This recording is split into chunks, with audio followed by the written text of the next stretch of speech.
আসলে খুশির খবর হচ্ছে আমরা দ্রুতই ট্যুরিস্ট ভিসা পাচ্ছি। এটা নিয়ে যেহেতু ভারতের এই রাজশাহীর সহকারী হাইকমিশনার হিলি গিয়েছিলেন, তিনি বলেছেন।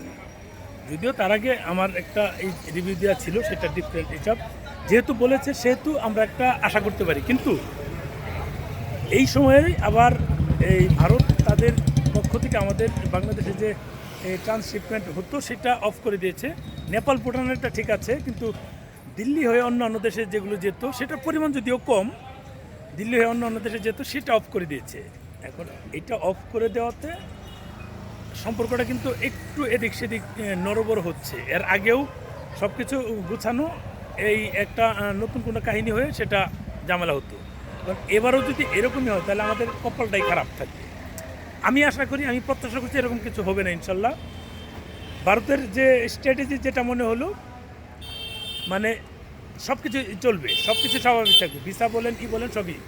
আমি এই এখানে তো কয়েকটা হাসপাতাল ঘুরলাম, দেখলাম তাদের কাজকর্ম দেখলাম। হাসপাতালগুলো কেন্দ্রীয় সরকারকে যথেষ্টভাবে এটা বোঝানোর চেষ্টা করছে যে ভিসাটা অ্যাভেলেবল করো। তার ফল কিন্তু অনেক। আজকে আমি তিনটা হোটেলে গেলাম, তিনটা হোটেলেই বললো যে ভাই আমার নতুন বাংলাদেশে আজকে অনেক ঢুকেছে, গতকালকে ঢুকেছে। আমি যেদিন 4-5 দিন আগে আসি তখন কিন্তু একেবারে কম ছিল। এখন মোটামুটি দেখা যায় এখানে আওয়ামী লীগের পলাতক নেতাকর্মীরা ছাড়া কাউকে পাইনি প্রথম 2 দিন। তারপরের থেকে কিন্তু আমি খুঁজে পাচ্ছি, অনেকটাই খুঁজে পেলাম যারা আসছে। যেমন আজকে আমার একজন সাক্ষাৎকার নিল, সেও মোটামুটি ব্লগ বানায়। উনি বললো যে ভাই আমি পরশু দিন আসছি। আরও 2জন আসছে, তারা আজকে আসছে। এবং একটা হোটেলে গেলাম, ওখানে সেও আমাকে আমার সাবস্ক্রাইবার ছবি টবি তুললো, সে বলছে ভাই আমি আজকে আসলাম। এরকমভাবে বহু লোক ঢুকছে, তার মানে ভিসা দিচ্ছে। আমরা যদি বলি যে না ভিসা দিচ্ছে না, এটা আমাদের হচ্ছে মানে অকৃতজ্ঞতার স্বরূপ কথা। ভারত কিন্তু এখন ভিসা দিচ্ছে, ভারত অ্যাভেলেবেল ভিসা দিচ্ছে। প্রতিদিন অনেক ভিসা বের হচ্ছে। ভিসা বের না হলে কিন্তু এই এরিয়াতে, আমরা যেহেতু মিনি বাংলাদেশ বলি, আমরা কিন্তু এই মার্কুজ স্ট্রিটটাকে মিনি বাংলাদেশ বলি।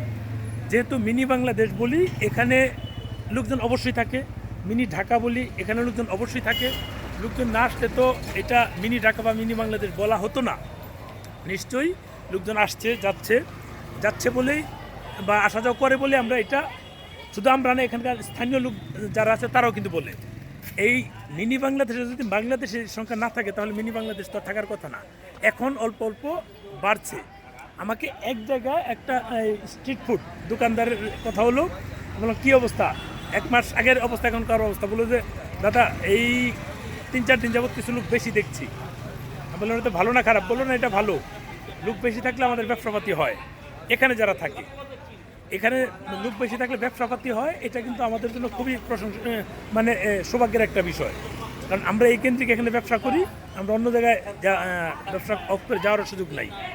এই হচ্ছে বিষয়। যেহেতু লোকজন বাড়ছে, নিশ্চয়ই ভারত ভিসা বাড়িয়েছে। আমি তো আগেও বলেছি, ভারত কিন্তু এই যে ভারতীয় হাইকমিশনার আছে, 1.5 মাস আগে যারা হাইকমিশনে তারা ফাইল জমা দিয়েছিল, তাদের মধ্যে অনেকেই এখন